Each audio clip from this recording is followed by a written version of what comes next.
ನಮಸ್ತೆ ಎಲ್ಲರಿಗೂ. Good morning, ಶುಭೋದಯ.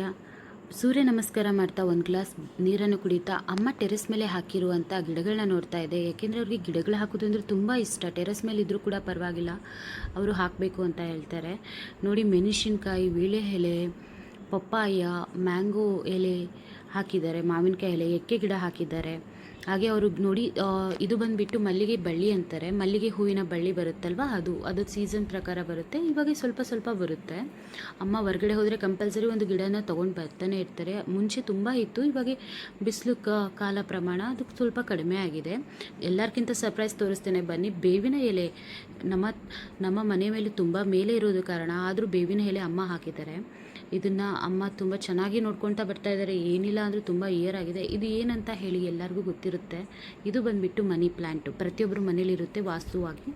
ಇದು ಬಂದುಬಿಟ್ಟು ಶ್ರೇಷ್ಠವಾದ ಪಾರಿಜಾತ ಹೂ ಬಂದುಬಿಟ್ಟು ನೆಲದ ಪಾರಿಜಾತಗೆ ತೊಗೊಳ್ಬೇಕಾಗತ್ತೆ, ಯಾಕೆಂದರೆ ಅದು ಅವಾಗಲೇ ಶ್ರೇಷ್ಠ. ಇದ್ರ ಬಗ್ಗೆ ನಿಮ್ಗೆ ಒಂದಿನ ಹೇಳ್ತೇನೆ. ಹಾಗೆ ಅಮ್ಮ ಏನು ಮಾಡ್ತಾ ಇದೆಯಾ ಅಂತ ಕೇಳಿದೆ. ಅಮ್ಮ ಹೇಳಿದರು, ನಮ್ಮ ಉತ್ತರ ಕರ್ನಾಟಕ ಸ್ಪೆಷಲ್ ಒಗ್ಗರಣೆ ಮಾಡೋಣ ಅಂತ ಹೇಳಿದರು. ಅಮ್ಮಗೆ ಅಪ್ಪ ಕಲಿಸ್ಕೊಟ್ಟಿರೋದು, ಯಾಕೆಂದರೆ ಅಮ್ಮಗೆ ಅಷ್ಟು ಅದ್ರ ಬಗ್ಗೆ ಗೊತ್ತಿರಲಿಲ್ಲ, ಮಾಹಿತಿ ಗೊತ್ತಿಲ್ಲ. ಬಟ್ ಅಪ್ಪ ಹೇಳ್ಕೊಟ್ಟಾಗೆ ಅಮ್ಮ ಕಲ್ತಿದ್ದಾರೆ. ಸೊ ಇದಕ್ಕೆ ಬೇಕಾದಂಥ ತರಕಾರಿಗಳು, ಹುಣಸೆ ಎಲ್ಲ, ಮೆಣಸಿನ್ಕಾಯಿ, ಟೊಮೆಟೊ ಎಲ್ಲ ಹಾಕಿರೋದು, ಕೊತ್ತಂಬರಿ ಎಲ್ಲ. ಹಾಗೆ ಬದನೆಕಾಯಿ ವಡೆ ಮಾಡೋಣ ಅಂತ ತುಂಬ ಇಷ್ಟಪಟ್ಟಿದ್ರು ಅಪ್ಪ, ಅದಕ್ಕೆ ಅಮ್ಮ ಮಾಡಿಕೊಡೋಣ ಅಂತ ಹೇಳ್ತಾ ಇದ್ರು. ಸೊ ಹಾಗಾಗಿ ಎಲ್ಲದನ್ನು ನೆನೆಸ್ಬಿಟ್ಟು ಮಾಡ್ತಾಯಿದ್ರು. ನಾನಂದೆ, ಅಮ್ಮ ನಾನು ವೀಡಿಯೋ ತಗೊಳ್ಳ ಅಂದರೆ ನಿನ್ನಿಷ್ಟ ತಗೋ ಅಂತ ಹೇಳಿದರು.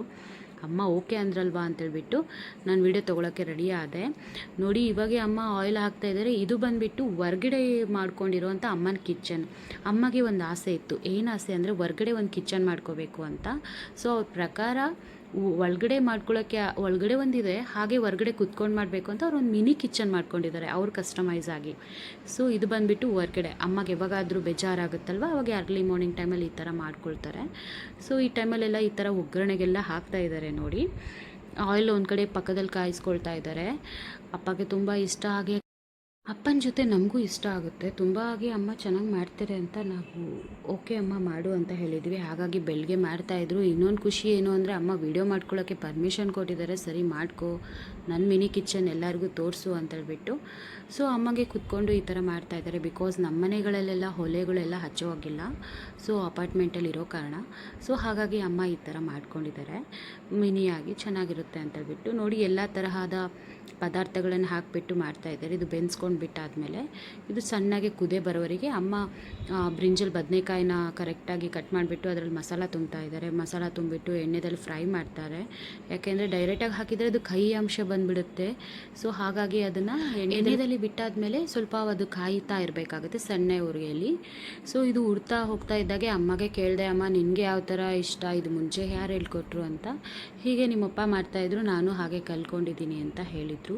ಸರಿ ಅಂತ ಹೇಳಿದೆ. ಚೆನ್ನಾಗಿ ಮಾಡ್ತಾಯಿದ್ರು. ಹಾಗೆ ಮಾರ್ನಿಂಗು ನನ್ನ ಡಯಟ್ನೆಲ್ಲ ನಾನು ಮರ್ತೋಗ್ಬಿಟ್ಟೆ ಇವತ್ತಿನ ದಿನ. ಯಾಕೆಂದರೆ ಅಮ್ಮ ಇಷ್ಟು ಗರಿ ಗರಿಯಾಗಿ ಸ್ಮೆಲ್ಲಿ ಚೆನ್ನಾಗಿರೋದ್ರಿಂದ ಮಾಡ್ತಾಯಿದ್ರಲ್ವ. ಸೊ ಹಾಗೆ ಮಾಡ್ತಾ ಅಮ್ಮ ಏನು ಮಾಡಿದರು, ಈರುಳ್ಳಿ ಪಕೋಡ ಮಾಡೋಣ ಅಂತ ಹೇಳಿದರು. ಸರಿ ಅಂತ ಹೇಳಿದೆ. ಅಮ್ಮ ಈರುಳ್ಳಿ ಪಕೋಡ ಕೂಡ ರೆಡಿ ಮಾಡ್ತಾಯಿದ್ದಾರೆ. ಸೊ ಚೆನ್ನಾಗಿ ನನಗಂತೂ ಬಾಯಲ್ಲಿ ಸಿಕ್ಕಾಪಟ್ಟೆ ನೀರು ಬರ್ತಾಯಿತ್ತು, ಈರುಳ್ಳಿ ಪಕೋಡ ತಿನ್ನೋಣ ಅಂತೇಳ್ಬಿಟ್ಟು. ಯಾಕೆಂದರೆ ಒಗ್ಗರಣೆ ಜೊತೆ ಮಿರ್ಚಿ ಇವತ್ತು ಹಾಕ್ಲಿಕ್ಕಾಗಲಿಲ್ಲ. ಹಾಗಾಗಿ ಪಕೋಡ ಮತ್ತು ವಡೆನ ಮಿಸ್ ಮಾಡ್ಕೋಬಾರ್ದು ಅಂತೇಳ್ಬಿಟ್ಟು ಅಮ್ಮ ಮಾಡ್ತಾಯಿದ್ರು. ಸೊ ನಾನು ವಿಡಿಯೋ ಮಾಡ್ಕೊತಾ ಇದ್ದೆ, ಬಟ್ ಅಮ್ಮಗೆ ಹೆಲ್ಪ್ ಮಾಡಲಿಕ್ಕಾಗಲಿಲ್ಲ.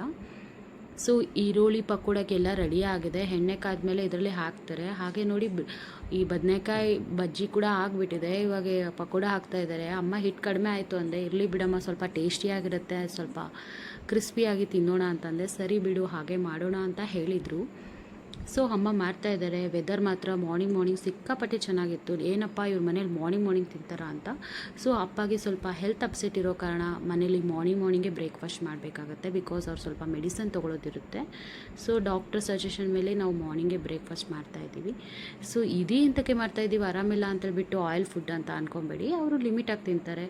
ಒಂದೇ ತರಹ ತಿಂತಾ ಇದ್ದರೆ ಅವ್ರಿಗೂ ಫುಡ್ ಹೋಗೋದಿಲ್ಲ ಒಳಗಡೆ ಅಂತೇಳ್ಬಿಟ್ಟು ಸ್ವಲ್ಪ ಡಿಫ್ರೆಂಟಾಗಿ ಮಾಡೋಣ ಅಂತ ಮಾಡ್ತಾಯಿದ್ದೀವಿ ಅಷ್ಟೇ. ಹಾಗೆ ಪ್ರಿಕಾಷನ್ ಕೂಡ ಅವ್ರು ಫಾಲೋ ಮಾಡ್ತಾ ಇದ್ದಾರೆ. ಸೊ ಅಮ್ಮ ಮಸ್ತಾಗಿ ಇದನ್ನು ತಿರ್ಸ್ಬಿಡ್ತಾ ಇದ್ದಾರೆ. ಮುಗ್ದೋಗಿದೆ ಈಗ ಒಗ್ಗರಣೆ. ಇದನ್ನು ನಾವು ಮಂಡಾಲ್ ಒಗ್ಗರಣೆ ಅಂತ ಹೇಳ್ತೀವಿ, ಕೆಲವೊಂದು ಕಡೆ ಪೂರಿ ಒಗ್ಗರಣೆ ಅಂತ ಹೇಳ್ತಾರೆ, ಪೂರಿ ಉಪ್ಪಿಟ್ಟು ಅಂತ ಹೇಳ್ತಾರೆ. ಸೊ ಒಂದೊಂದು ಕಡೆ ಒಂದೊಂದಾದರೆ ನಮ್ಮ ಉತ್ತರ ಕರ್ನಾಟಕದಲ್ಲಿ ಮಾತ್ರ ತುಂಬ ಸ್ಪೆಷಲ್ಲು. ಸೊ ಈರುಳ್ಳಿ ಪಕೋಡ ಕೂಡ ರೆಡಿ ಆಗಿದೆ, ಅಪ್ಪಗೆ ಹಾಕ್ಕೊಡೋಣ ಅಂತ ಅಮ್ಮ ಹಾಕ್ಕೊಟ್ಟಿದ್ದಾರೆ. ಸೊ ಒನ್ ಡೇ ಡಯಟ್ನ ಮಿಸ್ ಮಾಡಿಕೊಂಡು ನಾನು ಕೂಡ ಚೆನ್ನಾಗಿ ತಿಂದೆ. ಈವ್ನಿಂಗ್ ನೋಡಿದರೆ ವೆದರ್ ಆಸಮ್ ಆಗಿತ್ತು, ಹಾಗೆ ಒಂದು ವ್ಯೂ ತೆಕ್ಕೊಳ್ಳೋಣ ಅಂತ ವ್ಯೂ ತೆಕ್ಕೊಳ್ತಾ ಇದ್ದೆ. ಅಷ್ಟರಲ್ಲೇ ಅಮ್ಮ ಬಾ ಸಂಡಿಗೆನ ಇದನ್ನು ಮಾಡೋಣ, ಓಪನ್ ಮಾಡೋಣ ಅಂತಂದಾಗೆ ಓಪನ್ ಮಾಡ್ತಾ ಇದ್ದೆ. ಅಷ್ಟರಲ್ಲೇ ಪಕ್ಷಿಗಳೆಲ್ಲ ಹೋಗೋದು ನೋಡ್ತಾ ಇದ್ದೆ. ವಾವ್, ಎಷ್ಟು ಚೆನ್ನಾಗಿದೆ ಅಲ್ವಾ ಈ ನೇಚರು.